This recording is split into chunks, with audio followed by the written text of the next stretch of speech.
It's always nice to bring cheery royal news, particularly in this dark, damp November weather. We've got it now here. You know what it's like. You wake up and think, is it night or day?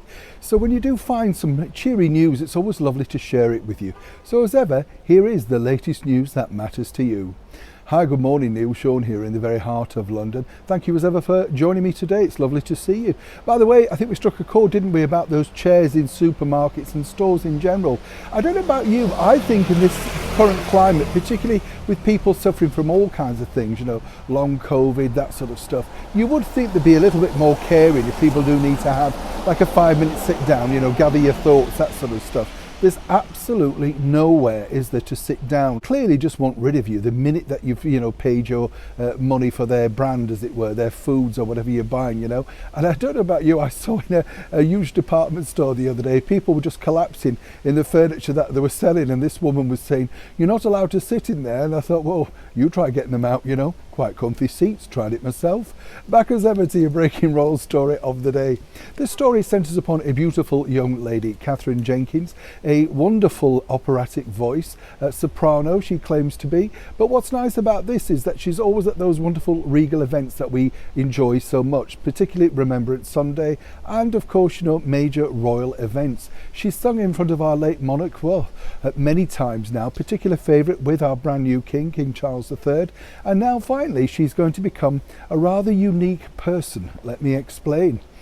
Just a few weeks before the sad passing of our wonderful monarch, Queen Elizabeth II, she signed off this particular award for Katherine, which is the Variety Club Award, in honour of our late and wonderful Duke of Edinburgh. What a nice thing to receive. She's the only person to receive this, and how wonderful that it was signed off by the late monarch.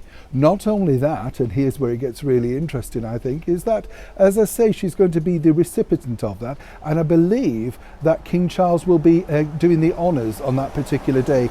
Lovely thing for Katherine. I have to tell you a quick story as well. I met Katherine at the very start of her career. In fact, on her very first TV interview, she came into the studios a little bit late in the afternoon, and she was doing a link up back to the main studio from Westminster. Nobody knew who she was. At that point, she was still a school teacher, trainee school teacher, and this was the very start of her career. How far has she come along? It was great, always a particular royal favourite, and as I say, brings joy to so many wonderful people. If you've never seen her live in concert, do treat yourself. And also, as ever, they have lots of albums out. But she is a great performer, a natural beauty, alongside being a wonderful performer too. So let's all celebrate the fact that Katherine is in a rather unique position of finally getting the very first and final Duke of Edinburgh Variety Club Award, personally signed off from the late monarch. Now, what a piece of royal history is that to put on your CV. Neil Sean in the very heart of London.